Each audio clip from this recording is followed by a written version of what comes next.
সবাইকে welcome back to my channel কুস official ব্লগে সবাইকে স্বাগত। তো আজকে একটা নতুন ব্লগ শুরু করছি। কালকে এসেছিলাম দিদির বাড়িতে, কালকে ব্লগটা স্টার্ট করিনি কারণ আস্তে আস্তে দুপুর হয়ে গেছিলো, আর সেই কারণে আর কি চালু করা হয়নি ব্লগটা।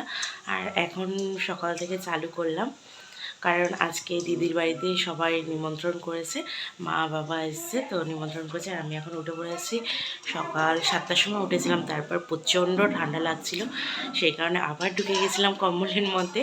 তো এখন দেখ বসে পড়েছি আমি সুগার টেস্টের জন্য। আর দিদির সুগার টেস্ট করো, টেনশানে দেখো মুখটা শুকিয়ে শুকিয়ে যাচ্ছে। চল হাত রেডি।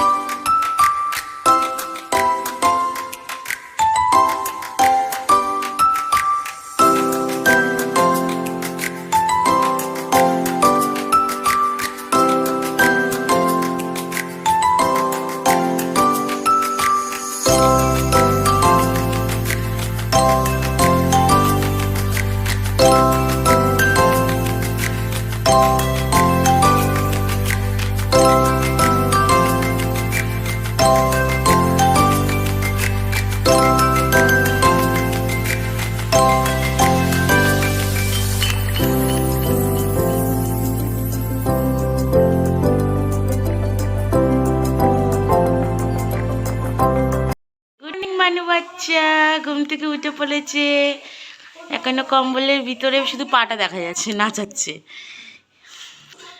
ঘুমাইছে? Good morning. আর এখানে দেখো আমরা তোরজোর নিয়ে বসে পড়েছি। কড়াইশুঁটি, ক্যাপসিকাম, বিনস, আদা এগুলো এখন ছাড়ানো হবে। তো ওদিকে টিফিন রেডি হচ্ছে, তো চলো একবার দেখিয়ে আনি কী কী টিফিন রেডি হচ্ছে। ও দিদি গাজর দিয়ে গেল, গাজর আর একটু ক্যাপসিকাম দিয়ে গেল। তো চলো এবার দেখি। চিকেনের জন্য এখানে রসুনগুলো দেখো নিয়ে নিলাম আমি। চলো এবার রান্নাঘরের দিকে এগোই, দেখি দিদি যে টিফিন করছিল। এখানে চাউমিনটা রেডি করেছে, চাউমিন রেডি, আর ওদিকে ডিমের তরকারি ফুটছে। এখন আমরা খেয়ে নেবো ব্রাশ করে। ভালো হয়েছে চাউমিনটা আজকে, না খেয়েই বললাম। ডিমগুলো ছেড়ে দেবে।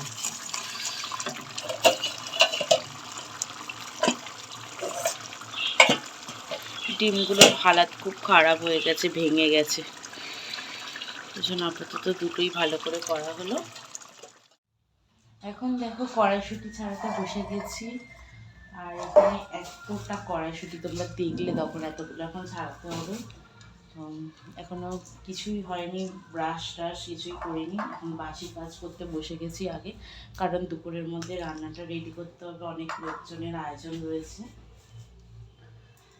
তো এখন ক্যামেরাম্যান আমার যাকে দেখলে তাকে, সেই আমার ক্যামেরাটা আপাতত ধরে দিয়েছে, স্ট্যান্ডটা আনতে একদমই ভুলে গেছিলাম।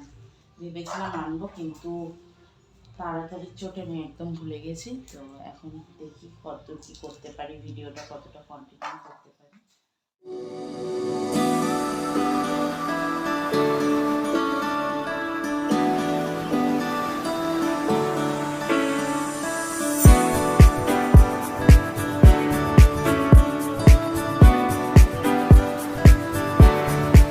চাউমিন খেতে বসে গেছি, আর দেখো প্লেট ভর্তি চাউমিন, আর খাওয়ার সামনে রেখে বেশিক্ষণ ওয়েট করতে পারছি না। তো শুরু করি, চলো। টেস্টটা কেমন হয়েছে দেখি।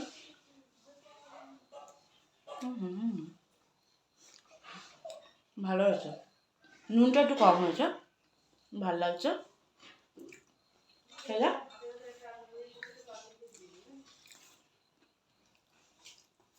তোর নুন কেমন লাগছে দেখ। আমি তো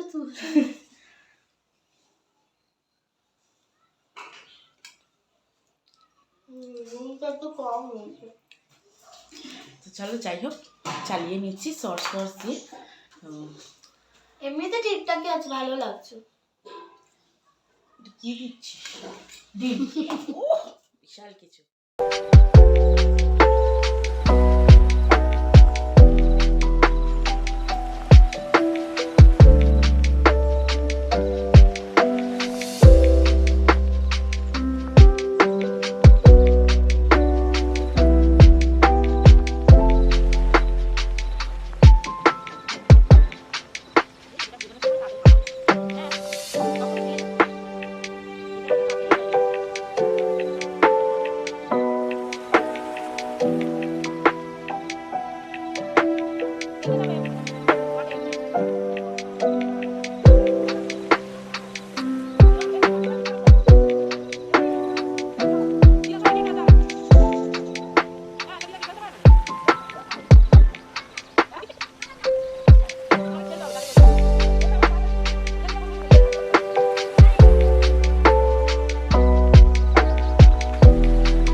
যাচ্ছি আমরা ব্যাডমিন্টন খেলতে, কারণ রান্না করতে করতে হাঁপিয়ে গেছি, তো ওই জন্য ও হাঁপিয়ে গেছে, আমিও হাঁপিয়ে গেছি, ওই জন্য খেলতে যাচ্ছি।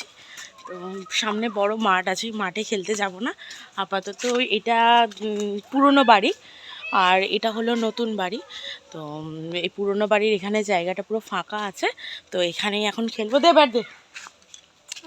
তো দেখো আমি বাড়িতে বয়ে নিয়ে এসেছি, কারণ বাড়িতে খেলার কেউ নেই আমার সেরকম।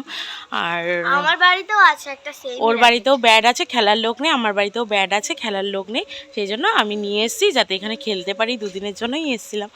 তো দেখি এখন খেলি, তারপর আবার রান্নাতে মনোযোগ দেবো। তো এখন স্নান করতে ঢুকেছিলাম বলে বাবা মারা তখন এসে গেছে, ব্লগটা কন্টিনিউ করতে পারিনি। আর সবার খাওয়া হয়ে গেছে, আমি তারপরে বাথরুম থেকে বেরিয়েছি, এখন মোয়া খাচ্ছি, ওরাও খাওয়া হয়ে গেছে বোধহয়। তো দুপুরবেলায় এবার খেতে টেতে বসবো, তো রেডি করি চলো। আর এখানে আতা এনেছে, দেখো পেকে গেছে আতাটা একটু বেশি। না না, এটা এটা একটু কম পেয়ে গেছে। দুটোই বার কর, দুটোই হাতে করে নাও। আতাটা এবারে নতুনত্ব ফল। এটা পেকে এটা পেকে গেছে, এটা পেকে গেছে, এটা পেকে উল্টা, হ্যাঁ এরকম উল্টা। এটা পেকে, এটা হ্যাঁ দুটোই পেকে গেছে, দুটোই পেয়ে দুটোই পেকে গেছে। আমরা এখন খেতে বসে গেছি, আর এখানে দেখো দিদি এখানে পাতা পরিবেশন করছে, আর আমরা এখানে বসে পড়েছি। আর এখানে দেখো এখানে ভিডিও শ্যুট হচ্ছিল, তোমরা ভিডিও পেয়ে যাবে এমনি শর্টসে, তো দেখে নিও ভিডিওটা। আমার মুখে দেখ আলো হয়ে গেছে এটার জন্য, তোরও আলো হয়ে গেছে। তো চলো আমরা খেয়ে নিই, এবার কি কি খাওয়া হচ্ছে সেটা। এখন আমরা যাচ্ছি মাঠে, দেখো দিদির বাড়ির সামনে বড় মাঠ আছে, মাঠে যাচ্ছি। আর দিদির শাশুড়ি দেখো ওই মাঠে বসে আছে, এই শীতকালে বুঝতে পারছি রোদ্দুর পোয়াচ্ছে।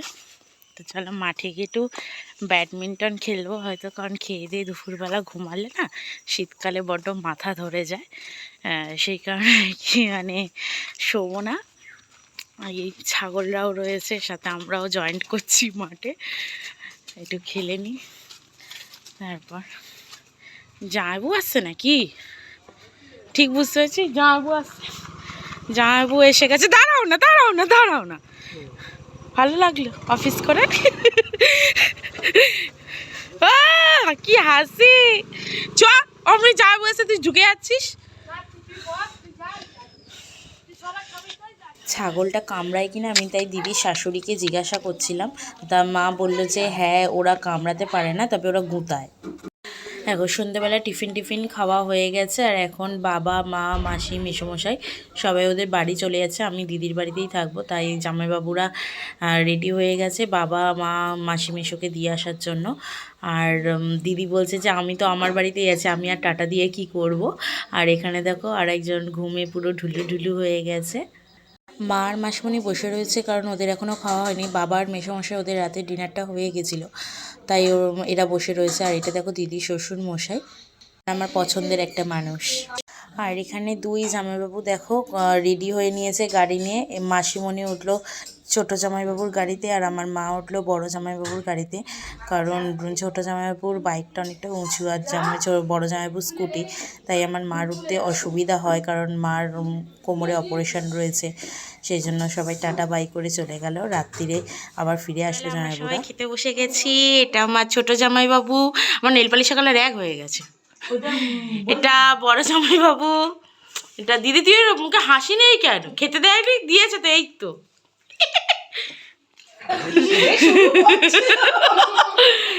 আর এখানে দেখো আর মাংসের কড়াটা মাঝখানে নিয়ে বসে পড়েছি, এটা দিদি নিয়েছে। আর এটা আমার, আমি দেখো লেজা নিয়ে বসে পড়েছি, সবাই খাচ্ছে মাছের লেজা। হ্যাঁ, আর দাকা দাকা তোর বাবা দাকা খাচ্ছে, দাকা হবে।